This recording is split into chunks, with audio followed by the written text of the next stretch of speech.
আসসালামু আলাইকুম ওয়া রাহমাতুল্লাহি ওয়া বারাকাতুহু। আলহামদুলিল্লাহ, মহান আল্লাহ পাক রব্বুল আলামিনের দরবারে অসংখ্য শুকরিয়া যে আল্লাহ পাক রব্বুল আলামিন দয়া করে মায়া করে আমাদেরকে আল্লাহ তাআলার ঐশী বাণী পবিত্র কোরআন শিখার বুঝার আমল করার তৌফিক দিচ্ছেন। এটা আল্লাহ তাআলার অনেক বড় রহমত বরকত।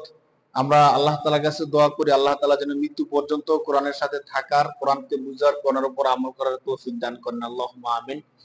তো আপনারা জানেন আমাদের সবার জনপ্রিয় সিরিজ, সবার জন্য কোরআন শিক্ষার সিরিজ আমরা ইতিপূর্বে অনেকগুলো দরস শেষ করে ফেলেছি। আলহামদুলিল্লাহ, আল্লাহ তাআলা শুকরিয়া। আজকে আমরা সবার জন্য কোরআন শিক্ষা সিরিজের 12তম দরসটা শুরু করতে যাচ্ছি।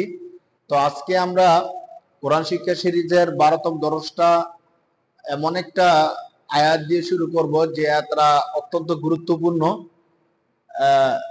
কোরআন শরীফের মধ্যে এই আয়াতকে ঐতিহাসিকভাবে বিবেচনা করা হয়, নামাজের মধ্যে তেলাওয়াত করার ক্ষেত্রে আসে, এমনকি আমাদের জনজীবনে অনেক বেশি প্রয়োজন এমন একটা আয়াত নিয়ে আজকে আমরা আলোচনা করব ইনশাআল্লাহ।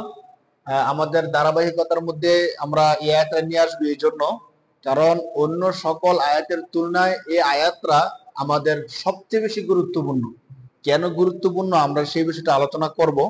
তো আমরা বলি, আজকে আমরা সবার জন্য কোরআন শিক্ষা সিরিজের 12তম দরস শুরু করতে যাচ্ছি। কোরআন শরীফের সূরাতুল বাকারার 255 নম্বর আয়াত, যে আয়াতটা শুরু হয়েছে 3 নম্বর পারার তিলকার রুসুল, এই প্রথম পৃষ্ঠার মধ্যে এই আয়াতটা এসেছে, যে আয়াতকে আমরা সাধারণত আয়াতুল কুরসি নামে চিনি। আয়াতুল কুরসি, তো আয়াতুল কুরসি আপনারা শুনে বুঝে গেছেন যে আয়াতুল কুরসি বিষয়টা কি। অত্যন্ত গুরুত্বপূর্ণ একটি আয়াত আয়াতুল কুরসি। তো আয়াতুল কুরসি আল্লাহ পাক রব্বুল আলামিন এই আয়াতটিকে নাজিল করছেন। এই আয়াতের মধ্যে আল্লাহ পাক রব্বুল আলামিন সম্পর্কে কিছু আলোচনা আসছে, যেমন সূরা ইখলাসের মধ্যে আল্লাহ তাআলার পরিচয় সম্পর্কে কিছু বিষয় আসছে, ঠিক আয়াতুল কুরসির মধ্যেও আল্লাহ তাআলার পরিচয় সম্পর্কে আসছে। আর আমরা এর আগেও বলছি যে তাওহীদ, রিসালাত, আখিরাত, এর মধ্যে তাওহীদ এর আলোচনা যে বিষয়টার মধ্যে আসছে, তিনটা বিষয়ের সমন্বয়ে যেন এক তৃতীয়াংশের মতো। তো আয়াতুল কুরসি আমাদের জনজীবনে খুবই গুরুত্বপূর্ণ একটি আয়াত। আয়াতুল কুরসিটি পুরো মিলে কিন্তু একটি আয়াত। তো আয়াতুল কুরসি আল্লাহ তাআলা শুরু করতে যাচ্ছেন আল্লাহ তাআলার পরিচয় দেওয়ার মাধ্যমে। আল্লাহকে আল্লাহ তাআলা বলতেছেন আল্লাহু,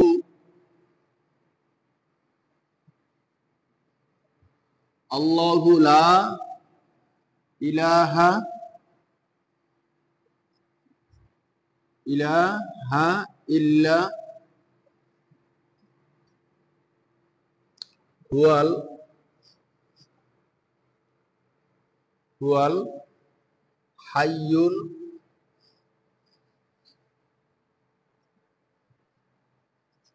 হাইয়ুল কাইয়্যুম। আচ্ছা, এখানে আমরা কাইয়্যুম লিখি, আল কাইয়্যুম।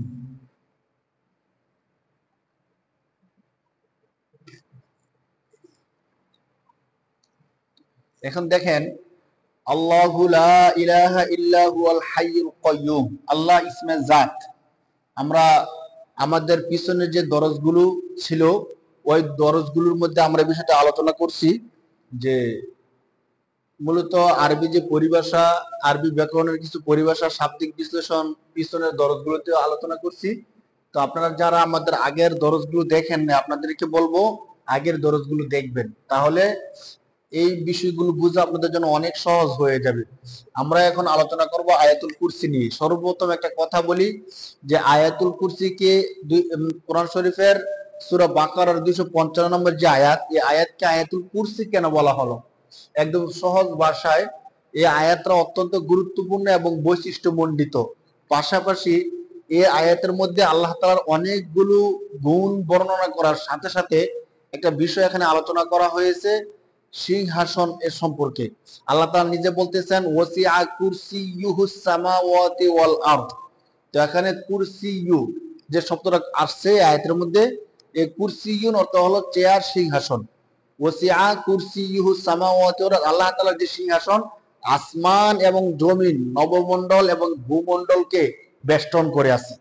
তো এখানে যেহেতু আয়াতের মধ্যে ওয়াসিআ কুরসিয়ুহু, কুরসিয়ুন, এই আলোচনা আসছে, এই জন্য এই আয়াতের নামকরণ করে দেওয়া হয়েছে আয়াতুল কুরসি। তো হাদিস শরীফের মধ্যে আসছে, আল্লাহ রসুল সাল্লাল্লাহু আলাইহি সাল্লাম এর একজন সাহাবীকে আল্লাহ রসুল প্রশ্ন করলেন যে তুমি কোরআনের যা কিছু জানো তার মধ্যে সর্বোত্তম আয়াত তোমার কাছে কোনটি? তো তিনি বলতেছেন, আল্লাহ রসুল আল্লাহু লা ইলাহা ইল্লা হুয়াল হাইয়ুল কাইয়ুম। তখন রসুল সাল্লাল্লাহু আলাইহি সাল্লাম বলেন যে হ্যাঁ, তোমার ইলমের মধ্যে আল্লাহ বরকত দান করুক। কোরআন শরীফের মধ্যে এটি সর্বোত্তম এবং সর্বশ্রেষ্ঠ একটি সূরা আর আয়াত। এই আয়াতের মধ্যে এই আয়াত আল্লাহ রসুল সাল্লাল্লাহু আলাইহি সাল্লাম বলেন যে আয়াতের একটি জিহ্বা এবং দুইটি ঠোঁট আছে যা আল্লাহ তাআলার প্রশংসা বাণী উচ্চারণ করে, সুবহানাল্লাহ। তো দেখেন, আয়াতুল কুরসিকে কেন আয়াতুল কুরসি বলা হয় আমরা বললাম, যেহেতু এখানে কুরসির আলোচনা আছে এই জন্য এই আয়াতকে আয়াতুল কুরসি বলা হয়। আল্লাহ, আমরা জানি আল্লাহ ইসমের জাত, নাম, ইসিম, নাউন। আল্লাহ তাআলার পরিচয় দিচ্ছেন আল্লাহকে লা। এর আগে আলোচনার মধ্যে আমরা বলছিলাম যে লা হলো এমন একটা শব্দ যা না বুঝায়, না করার জন্য নেতিবাচক। হ্যাঁ, নফি, আরবিতে নফি বোঝানোর জন্য লা আসে, নাই। হ্যাঁ, ইলাহ, ইলাহুন অর্থ ইলাহ, যার ইবাদত করা হয়। তাহলে আল্লাহু, আল্লাহ, আল্লাহ বলতেছেন লা ইলাহা, লা মানে নাই, ইলা মানে ইলাহ, ইলা নাই। ইল্লা, ইল্লা আরবিতে ব্যাকরণের একটা নিয়ম হলো যে খুসুসিয়াত বোঝানোর জন্য সরাসরি কিন্তু এখানে এমন বলা যায় যে আল্লাহ হলেন এমন, তিনি ছাড়া কোনো মাবুদ নাই।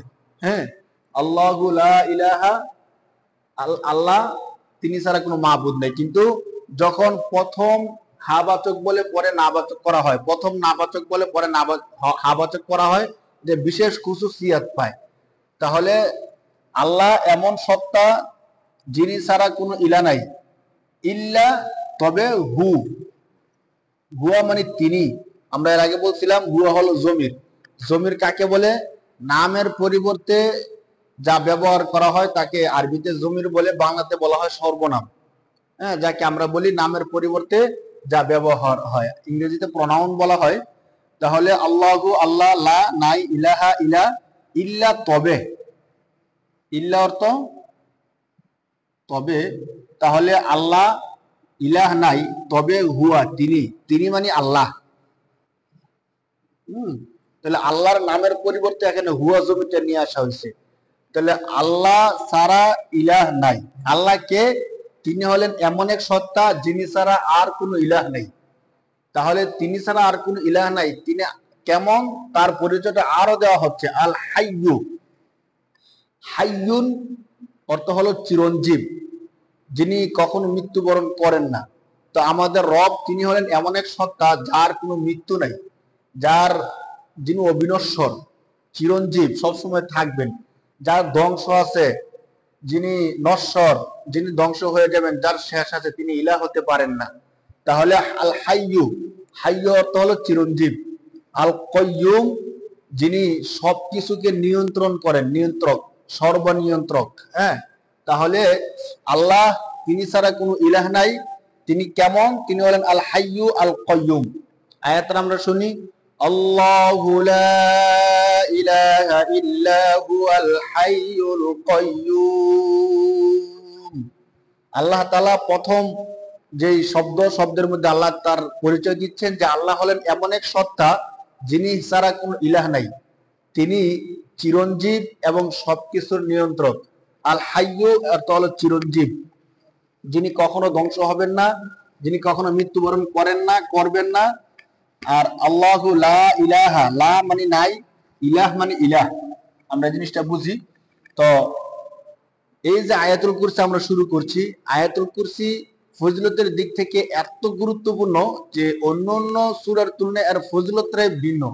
কারণ হাদিস শরীফের মধ্যে স্পষ্ট আছে, সহিহ হাদিসের মধ্যে, যে কোন ব্যক্তি জান্নাতে প্রবেশ করা শুধুমাত্র মৃত্যুটাই শুধু তার কারণ থাকবে, অর্থাৎ মৃত্যুবরণ করার সাথে সাথে জান্নাতে প্রবেশ করবে সে যদি প্রতি 5 ওয়াক্ত নামাজের পরে একবার করে আয়াতুল কুরসি তেলাওয়াত করে, সুবহানাল্লাহ। তো অন্য এমন আর কোন আমল নাই যে আমলটা করলে মৃত্যুবরণ করার সাথে সাথে জান্নাত। একমাত্র আয়াতুল কুরসি হলো এমন একটা আয়াত যে আয়াত কোন ব্যক্তি যদি 5 ওয়াক্ত নামাজের পরে পড়তে পারে তাহলে সে মৃত্যুবরণ করার সাথে সাথে জান্নাতে প্রবেশ করবে। সুবহানাল্লাহ। তো প্রথম যে শব্দ আমরা পাইলাম আল্লাহু লা ইলাহা ইল্লা হুয়াল হাইয়ুল কাইয়্যুম। আল্লাহ দ্বিতীয় পরিচয় দিচ্ছেন লা তাখুদুহু। লা এর আগে আমরা বলছিলাম নেতিবাচক নফি বোঝানোর জন্য আসে না। লা তাখুদুহু, তাখুদুহু,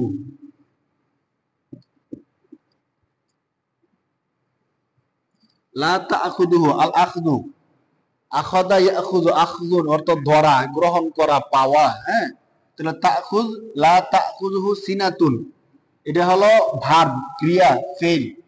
লা তাখুযুহু তাকে গ্রহণ করে না, তাকে ধরে না। তাখুযু, আখাদা ইয়াখুযু, তাখুযু মুজারের সিগা। তো লা তাখুযুহু সিনাতুন, লা তাখুযুহু সিনাতুন। দেখেন সিনাতুন অর্থ হলো তন্দ্রা। তন্দ্রা কি? আমরা ঘুমানোর পূর্বে একটু মাথা এমন করি, মানে তখনও পরিপূর্ণ ঘুম আসে নাই, ঘুমের কাছাকাছি। মানুষ যখন ঘুমিয়ে যায় তখন তার সব কিছু বিস্তৃত হয়ে যায়, তার আর কোনো কিছু মনে থাকে না। কিন্তু আমরা যখন তন্দ্রা অবস্থায় থাকি, এমন অবস্থা যে না ঘুম আবার না জাগ্রত, এই উভয়টার মাঝামাঝি যে বিষয়টা, ওই বিষয়টাকে বলা হয় তন্দ্রা। তাহলে তাখুযু অর্থ আমরা বললাম, তাখুযু এতটুকু হলো ফেল, ভার্ব, ক্রিয়া, আর হু হলো জমির। হ্যাঁ, তাহলে মানে আল্লাহ, লা তাখুযু হয় লা তাখুযুল্লাহ, আল্লাহকে ধরে না, আল্লাহকে গ্রহণ করে না, আল্লাহকে পায় না, আল্লাহর পায় না। কি পায় না? সিনাতুন, তন্দ্রা। লা তাখুযুহু সিনাতুন ওয়ালা নাউম, ওয়ালা নাউম। তাহলে লা মানে না, নাউম মানে হলো ঘুম। দুটো ইসিম, সিনাতুন তন্দ্রা ইসিম নাউন, আর নাউম ঘুম, এটা হলো নাউম মানে নাম। তাহলে সিনাতুন অর্থ হলো তন্দ্রা, আর নাউম মানে হলো ঘুম। তন্দ্রা কি আমরা বলছি ঘুম এবং জাগ্রত উভয়টার মাঝামাঝি যে বিষয়টা, তাকে বলা হয় তন্দ্রা। আর ঘুম মানে তো ঘুম। তো আল্লাহ তাআলা বলতেছেন যে আল্লাহ এমন একটা সত্তা, লা যার নাই, তাখুযু ধরে না, হু তাকে মানে আল্লাহকে, আল্লাহকে ধরে না, আল্লাহর হয় না, সিনাতুন তন্দ্রা, ওয়ালা ওয়াও হরফে আতফ। হরফে আতফ কি? পরবর্তী শব্দকে পূর্বের শব্দের সাথে মিলানোর জন্য যে হরফ আসে, ওই হরফকে হরফে আতফ বা কনজাকশন বলে। ওয়ালা মানে না, নেগেটিভ। আমরা বলছিলাম নাও মানে ঘুম। তাহলে আল্লাহর দ্বিতীয় পরিচয় আল্লাহ দিচ্ছেন যে তিনি এমন এক সত্তা, যে সত্তাকে তন্দ্রা স্পর্শ করতে পারে না, ঘুমও স্পর্শ করতে পারে না। যদি আল্লাহ তাআলা কিন্তু এইভাবে বলতে পারতো যে আল্লাহ এমন এক সত্তা, যে সত্তাকে ঘুম স্পর্শ করতে পারে না, তখন আমাদের একটা প্রশ্ন থাকতো যে আল্লাহর তো ঘুম আসে না, বা কি আমাদের যখন ঘুম না আসে তখন তো আমাদের তন্দ্রা আসে, মানে জিমানি আসে। তো আল্লাহ জিমাই কিনা? আল্লাহ একদম স্পষ্ট করে দিলেন যে না, আল্লাহ তন্দ্রাও আসে না, আল্লাহ তাআলার ঘুমও আসে না। আল্লাহ এমন এক সত্তা, তার ঘুম এবং তন্দ্রার কোনো প্রয়োজনই পড়ে না। লা তাখুযুহু সিনাতু ওয়ালা নাউম, লাহু মা ফিস সামাওয়াতি। আচ্ছা, এখন এমন ক্ষমতাধর প্রভু, যার নাকি তন্দ্রাও আসে না, ঘুম আসে না, তার মালিকানার মধ্যে কি কি আছে? তিনি তো অনেক বড় ক্ষমতাধর। আল্লাহ তাআলা বলতেছেন হ্যাঁ, আল্লাহর ক্ষমতাটা কেমন? লাহু মা ফিস সামাওয়াত। আল্লাহ তাআলা বলতেছেন লাহু মা ফিস সামাওয়াত, ফিস সামাওয়াত, লাহু মা ফিস সামাওয়াতি ওয়া মা ফিল আরদ, ওয়া মা ফিল আরদ। দেখেন একটু খেয়াল করলে আমাদের আগে যে দরজগুলো ছিল, ওই দরজগুলোর মধ্যে আমরা অনেকগুলো আলোচনা করে ফেলছি। লাহু, এখানে দুইটা শব্দ, একটা হলো লাম আর একটা হলো হু। লাম হরফে জর মানে জন্য, হু মানে হচ্ছে লিল্লাহ। হু জমির, আল্লাহর নামের পরিবর্তে হু শব্দটা আসছে। তো লাহু আই লিল্লাহি, আল্লাহর জন্য। আল্লাহর জন্য কি? মা ইসমে মৌসুল, আল্লাহ জি যা, আল্লাহর জন্য আছে। আল্লাহ, আল্লাহর মালিকানার মধ্যে আছে। আল্লাহর মালিকানার মধ্যে কি কি আছে? মা যা কিছু, মা অর্থ যা কিছু। ফি হরফুল জর, আমরা আগে বলছিলাম হরফুল জর কাকে বলে, কেন আসে, এই আলোচনা আমরা পূর্বের আলোচনাগুলো ক্লাসগুলোর মধ্যে করছি। হরফুল জর হলো এমন হরফ, যে হরফ শব্দের শুরুতে এসে শব্দের শেষে জের প্রদান করে। লাহু মা, আল্লাহ তাআলার মালিকানার মধ্যে আছে যা কিছু, ফি মধ্যে, আস-সামাওয়াত, সামাওয়াত মানে হলো আসমান, আর সামাওয়াত আসমান সমূহ। তাহলে আসমান সমূহের মধ্যে যা কিছু আছে সবকিছু আল্লাহর মালিকানায়। শুধু তাই না, ওয়া ওয়ামা, ওয়াও হরফে আতফ, ইতিপূর্বে আমরা বলছি ওয়ামা ওই যে আগের মার মতো ইসমে মৌসুল আল্লাযী যা, ফি মধ্যে, আল আরদ জমিন। তাহলে আল্লাহ বলতেছেন জমিন মানে ভূমণ্ডল। তাহলে আল্লাহ তাআলা বলতেছেন যে লাহু মা, লাহু আল্লাহ তাআলার মালিকানায় রয়েছে মা যা কিছু, ফিস সামাওয়াত আসমানের মধ্যে, ওয়াও এবং মা যা কিছু, ফিল আরদ জমিনের মধ্যে। আসমান এবং জমিনের মধ্যে যা কিছু আছে সব কিছু আল্লাহর মালিকানায়। হ্যাঁ, একদম সহজ অনুবাদ। লাহু মা ফিস সামাওয়াতি ওয়া মা ফিল আরদ, আল্লাহ তাআলার মালিকানার মধ্যে রয়েছে আসমান এবং জমিনের যা কিছু আছে। আরো সহজ ভাষায়, আসমান এবং জমিনের সর্বময় ক্ষমতার অধিকারী কেবলমাত্র আল্লাহ। আল্লাহ তাআলার মালিকানায় আসমান এবং জমিনের সর্বময় ক্ষমতা। লাহু মা ফিস সামাওয়াতি ওয়া মা ফিল আরদ। এরপর আল্লাহ তাআলা বলতেছেন মান যাল্লাযী ইয়াশফাউ ইনদাহু ইল্লা বিইذনিহি। যখন হাশরের ময়দানে আল্লাহ তাআলা কিয়ামতের মাঠ কায়েম করবেন, তখন আল্লাহ কিছু লোককে সুপারিশ করার অনুমতি দিবেন। তারা কারা? তারা একমাত্র ওই সকল লোক, আল্লাহ তাআলা নিজে বলতেছেন মান দাল্লাযী,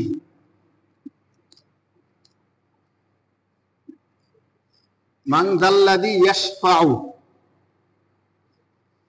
ইয়াশফাউ শব্দ আমরা বুঝবো সুপারিশ করা, শাফা শাফউ, শাফা ইয়াশফাউ, শাফিউন শাফউ ইয়াশফাউ।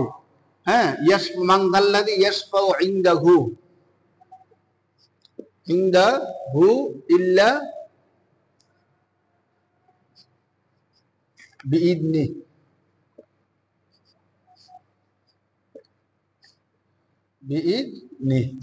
তাহলে দেখেন একদম ইজি।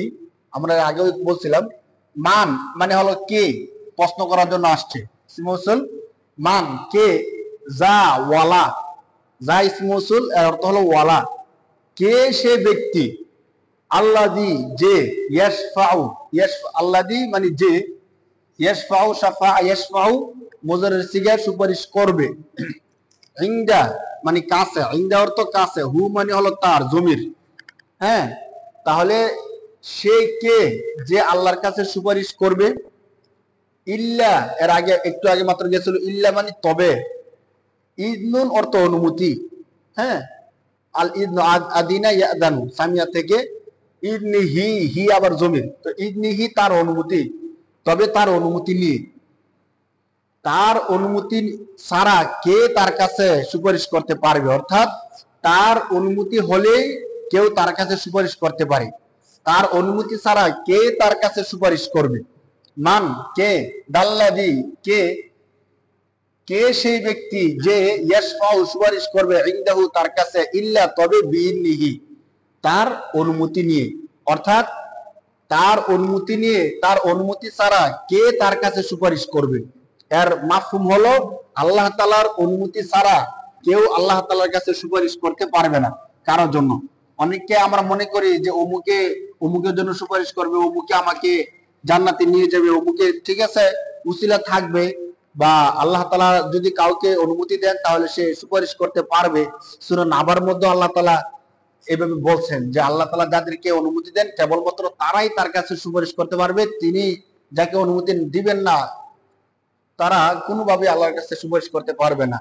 তাহলে মান দাল্লাযী ইয়াশফাউ ইনদাহু ইল্লা বিইذনিহি, তার অনুমতি ছাড়া কে তার কাছে সুপারিশ করবে। ইয়ালামু মা বাইনা আইদিহিম ওয়া মা খালফাহুম। আল্লাহ তাআলা তো এই আয়াতের মধ্যে আল্লাহ তাআলার পরিচয় দিচ্ছেন। তো এই আয়াতের পরিচয় দিতে গিয়ে আল্লাহ তাআলা আবার বলতেছেন যে ইয়ালামু, আল ইলমু অর্থ জানা শোনা। হ্যাঁ, তাহলে অবগত হওয়া, আল আলিমা ইয়ালামু, তাহলে ইয়ালামু তিনি জানেন, ভার্ব ক্রিয়া মুজারে, ইয়ালামু মা বাইনা আইদিহিম, মা এর আগের মতো, মা মানে যা, ইয়ালামু মা বাইনা আইদিহিম। দেখেন বাইনা, বাইনা আইদুন,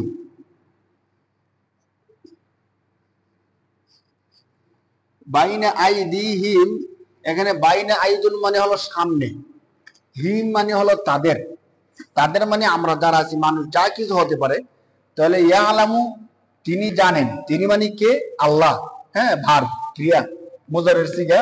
ইয়ালামু তিনি জানেন, মা যা কিছু, বাইনা আইদি তাদের সামনে, হিম মানে তাদের, এটা আবার জমির, জমির। তাহলে ইয়ালামু মা বাইনা আইদিহিম, তাদের সামনে যা কিছু আছে সব কিছু সম্পর্কে আল্লাহ তাআলা অবগত। বাইনা আইদিহিম ওমা খলফাহুম, ওয়া হরফে আত কনজাকশন পরের শব্দকে পূর্বের শব্দের সাথে মিলানোর জন্য আসে। ইয়ালামু মা বাইনা আইদিহিম ওমা খলফাহুম, ওমা এবং যা কিছু, খলফাহুম, খলফাহুম। তাহলে খলফা মানে হুম ওই আগের মতো জমির, আইদি হিম, হিমের যে জমির, হুম ও জমির। আর খলফুন অর্থ পিছনে, বাইনা আইদুন অর্থ সামনে, আর খলফুন অর্থ পিছনে। তাহলে বাইনা আইদিহিম তাদের সামনে যা কিছু আছে, ওমা খলফহুম এবং তাদের পিছনে যা কিছু আছে সব কিছু সম্পর্কে আল্লাহ তাআলা অবগত। ইয়ালামু মা বাইনা আইদিহিম ওমা খলফহুম, তিনি এমন এক সত্তা যিনি তাদের পিছনে এবং সামনে যা কিছু আছে সব কিছু সম্পর্কে তিনি অবগত। আয়াত আমরা শুনি শব্দটা, ইয়ালামু মা বাইনা আইদিহিম ওয়া মা খালফাহুম। রব তিনি এমন এক সত্তা, মহান সত্তা, যিনি তাদের পিছনে এবং সামনে যা কিছু আছে সব কিছু সম্পর্কে তিনি অবগত। ওয়ালা ইউহিতুনা বিশাইইন মিন ইলমিহি ইল্লা বিমা শা। এর পরবর্তী আয়াতটা আমরা একটু বুঝি। আল্লাহ তাআলা বলতেছেন ওয়ালা ইউহিতুনা, ওয়া তো আমরা আগে শিখলাম, ওয়া হরফে আত কনজাকশন পূর্বের পরের সাথে যুক্ত করার জন্য। ওয়ালা ইউহিতুনা, ওয়ালা ইউহি,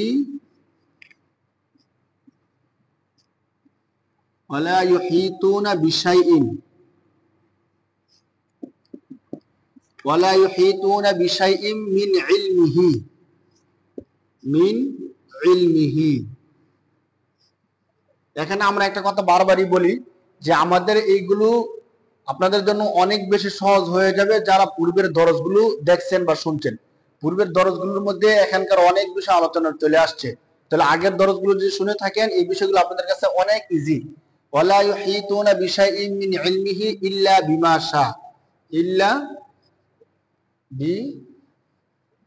বিমা শা। তবে দেখেন আমরা আগে আলোচনা করছিলাম ওয়া হরফে আত পূর্বের আয়াতের সাথে পরবর্তী আয়াতকে যুক্ত করার জন্য আসছে, এবং লা, লা মানে হলো না, না বুঝক, না বোঝানোর জন্য আসে। লা ইউহিতুনা, আল ইহাতাতু ইফআল থেকে, আহাতা ইউহিতু মানে বেষ্টন করা, আবদ্ধ করে ফেলা। তাহলে লা ইউহিতুনা তারা বেষ্টন করতে পারবে না, তারা আয়ত্ত করতে পারবে না কি? বিশাইইন কোনো কিছু, মিন থেকে, বিশাইইনের মধ্যে দেখেন বি শাইউন অর্থ হলো কোনো কিছু, শাইউন ইসিম, শাইউন। আর বিশাইইন কোনো কিছু থেকে, মিন অর্থ থেকে, মিন হরফুল জর, এর আগে আমরা আলোচনা করছিলাম। ইলমিহি এখানে মূলত ইলমুন আর হা হলো জমির। তো ইলমুন হলো জ্ঞান, ইসিম নাউন, আর হা হলো জমির প্রনাউন। ইলমিহি তার ইলম, মিন অর্থ থেকে, বিশাইইন কোনো কিছু। তাহলে শেষ থেকে আমরা অর্থটা তুলি, তার ইলম থেকে কোনো কিছু, তার ইলম থেকে কোনো কিছুকে বেষ্টন করতে পারবে না। ওয়ালা ইউহিতুনা বিশাইইন মিন ইলমিহি, তার ইলম থেকে কোনো কিছুকে বেষ্টন করতে পারবে না, তারা আয়ত্ত করতে পারবে না। তবে আল্লাহর ইলম কিছু শিখা যাবে, আয়ত্ত করা যাবে। ইল্লা এর মানে হলো তবে, এই ইল্লাটা কিন্তু এই আয়াতের মধ্যে তিনবার চলে গেছে। ইল্লা বিমা শা, মা মানে যা, শা মানে কিছু। ওই যে শাইউন শাআ, শা ইয়াশিউ তিনি চান। হ্যাঁ, শা ইয়াশিউ অর্থ চাওয়া। তো তাহলে বিমা, মা মানে যা, শা ইয়াশিউ শা তিনি চেয়েছেন, মাঝি থেকে অতীতকালের ফাস্টের সিগা। তাহলে তিনি যা কিছু চান তা ছাড়া, আল্লাহ তাআলা যতটুকু চান ততটুকু ছাড়া তার ইলম থেকে তারা কোনো কিছু আয়ত্ত করতে পারবে না, তারা বেষ্টন করতে পারে না। হ্যাঁ, তাহলে যদি পুরো আয়াত শব্দটা আমরা একবার শুনি, ওয়ালা ইউহিতুনা বিশাইইন মিন ইলমিহি ইল্লা বিমা শা, তারা তার এলেম থেকে কোনো কিছুই আয়ত্ত করতে পারে না বা পারবে না তিনি যা চান তা ছাড়া। অর্থাৎ আল্লাহ তাআলা যতটুকু চান আমাদেরকে জানাতে বা শিখাতে, ততটুকু ছাড়া কেউ তার এলেম থেকে কোনো কিছুই আয়ত্ত করতে পারবে না বা বেষ্টন করতে পারবে না। কেন? কারণ আসমান এবং জমিনের যা কিছু আছে সবকিছুকে তিনি বেষ্টন করে আছেন, তার সিংহাসন বেষ্টন করে আছে। আল্লাহ বলতেছেন ওয়াসিআ কুরসিয়্যু, ওয়াসিআ কুরসিয়্যু,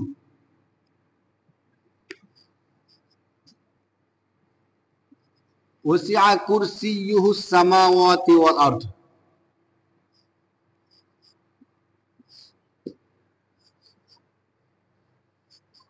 ওয়াল আরদ।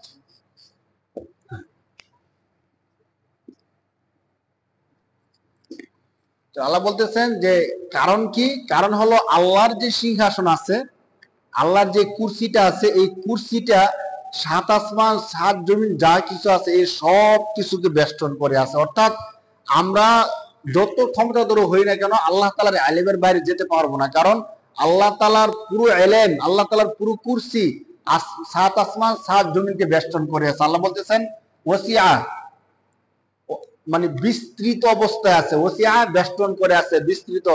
ওসিয়া ফার্স্টের সিগা মাঝি। তাহলে তিনি ওসিয়া কুরসিয়ুহু, তার কুরসি, তার সিংহাসন। কুরসিয়ুহু, কুরসিয়ুন অর্থ চেয়ার, হ্যাঁ সিংহাসন। আর হু মানে হলো তার, মানে জমির আর কি।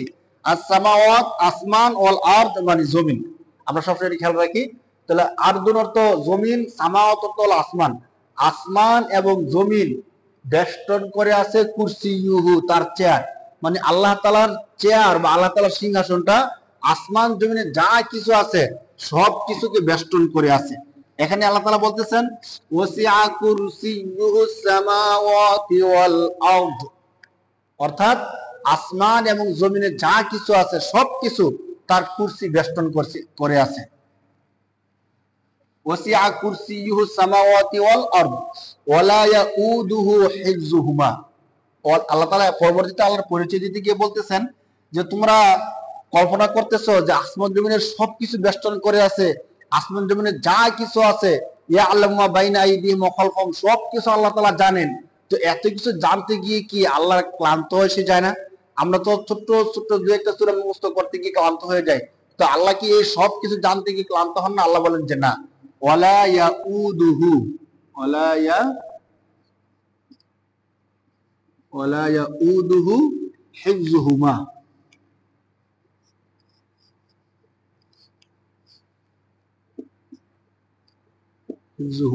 আল্লাহ বলেন হিফজুন মানে হলো সংরক্ষণ করা, মুখস্থ করা।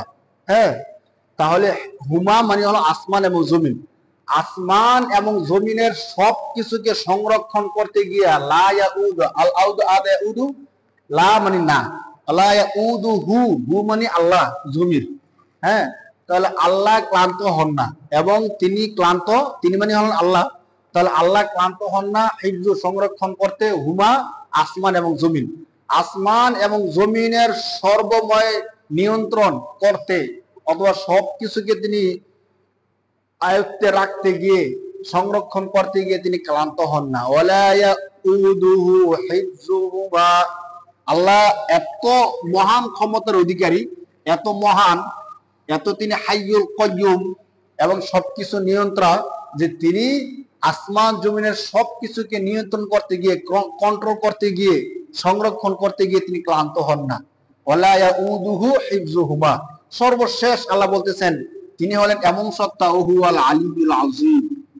ওয়ালা ইয়াউদুহু হিফযুহুমা, তিনি সংরক্ষণ করতে গিয়ে ক্লান্ত হন না, ওহুয়াল আলী।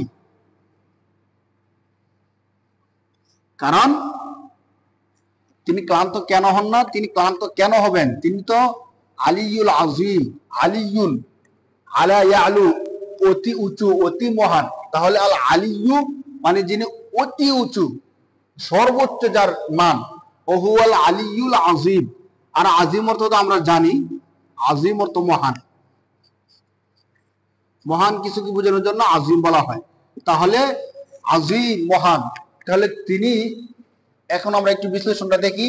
ওয়াও হরফে আত, কনজাকশন, আগের আয়াতকে পরের আয়াতের সাথে বা পরের আয়াতকে আগের আয়াতের সাথে মিলানোর জন্য আসে। হুয়া স্পষ্ট জমির, হ্যাঁ, তাহলে হুয়া মানে তিনি, এবং তিনি, কারণ তিনি সংরক্ষণ করতে ক্লান্ত হন না। কেন? তিনি আল আলিয়ু, তিনি হলেন অনেক উঁচু, যার মান আজিম, তিনি অতি মহান। তিনি যেহেতু অতি মহান, অতি উঁচু পর্যায়ের একজন সত্তা, এজন্য তিনি আসমান এবং জমিন এই সব কিছু নিয়ন্ত্রণ করতে গিয়ে তিনি কখনোই ক্লান্ত হন না।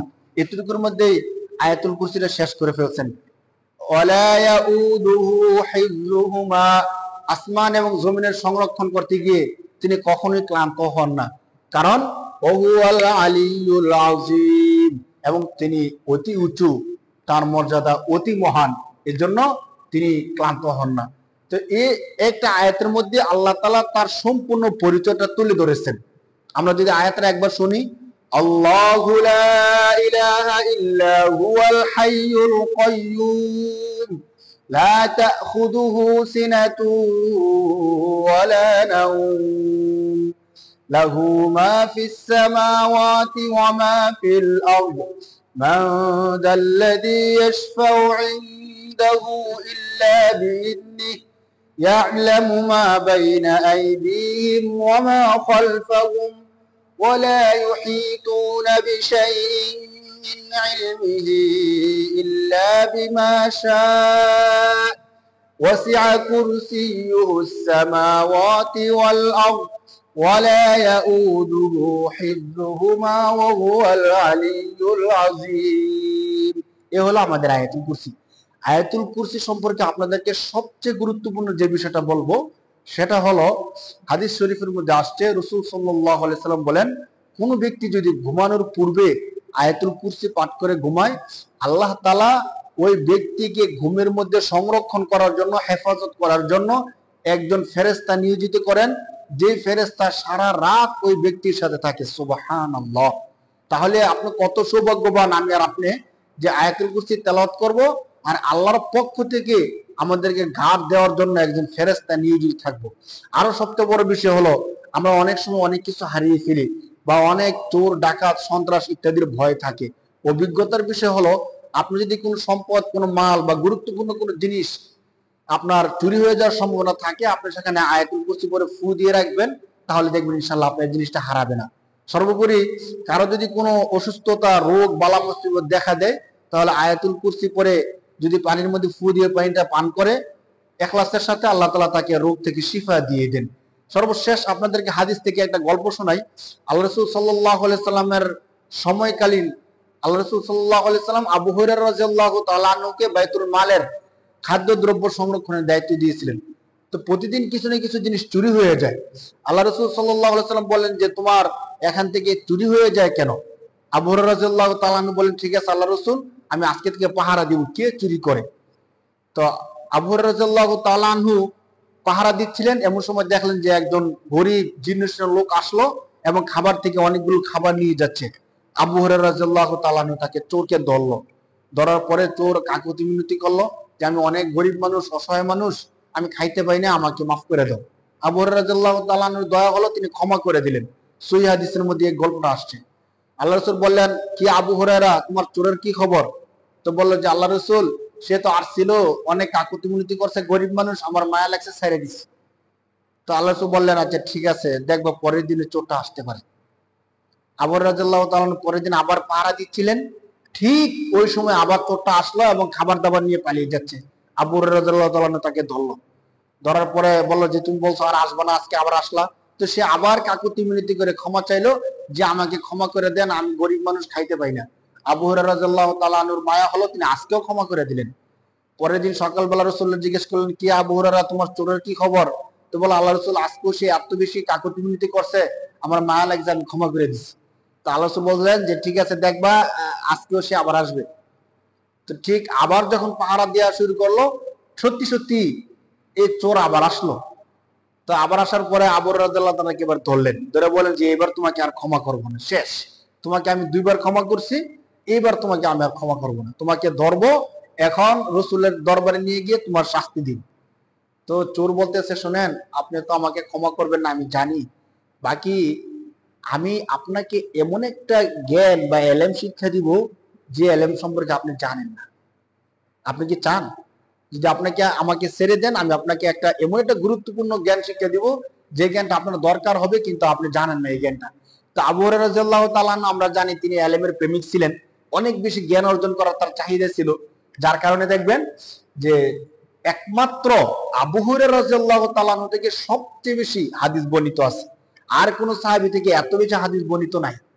তো আবু হুরায়রা রাদিয়াল্লাহু তাআলা আনহু তার কথা শুনে তিনি রাজি হয়ে গেলেন, ঠিক আছে, আমাকে তুমি জ্ঞান শিক্ষা দাও, আমি তোমাকে ছেড়ে দিব। তো তখন ওই চোরটা বলতেছে, শুনেন, আপনি যখনই কোনো কাজ করবেন, ঘরের মধ্যে থাকবেন, আপনি আয়াতুল কুরসি তেলাওয়াত করবেন।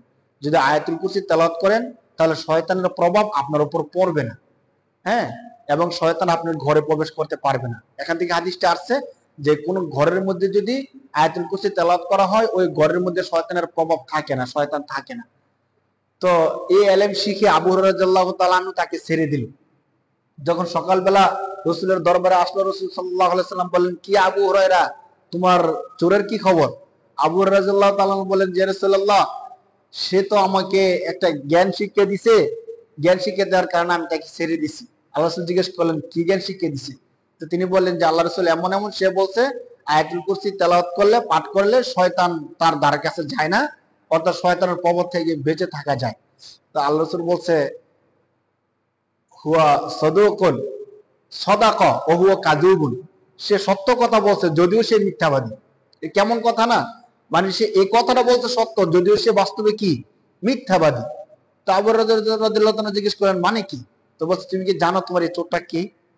না আল্লাহ রাসূল, আমি তো জানি না। তো রাসূল বললেন, এই চোরটা হলো শয়তান। এই চোরটা কে? শয়তান। মূলত শয়তান আসছিল তোমার সাথে এগুলো করার জন্য, আর সে তোমাকে যে জ্ঞানটা শিক্ষা দিছে, এই জ্ঞানটা সত্যিকার সত্যি জ্ঞান, যদিও সে বাস্তবে মিথ্যাবাদী। কত অবাক করা একটা বিষয়, মানে শয়তান থেকে কিভাবে বাঁচবো সে আমল শিক্ষা দিয়ে গেল। রাসূলুল্লাহ যেহেতু সমর্থন করছেন, সে দৃষ্টিকোণ থেকে এই বিষয়টা আমাদের জন্য গ্রহণযোগ্য হয়ে গেল। আমরা সবাই চেষ্টা করবো আমল করার জন্য ইনশাআল্লাহ। আয়াতুল কুরসি ঐতিহাসিক একটা আয়াত, এই আয়াতের রহমত, বরকত, ফজিলত আল্লাহ তাআলা আমাদের সবাইকে দান করুক। আমরা ধারাবাহিকভাবে দরজগুলো চালায়া যাবো ইনশাআল্লাহ। সে পর্যন্ত আমাদের সাথেই থাকুন। আসসালামু আলাইকুম।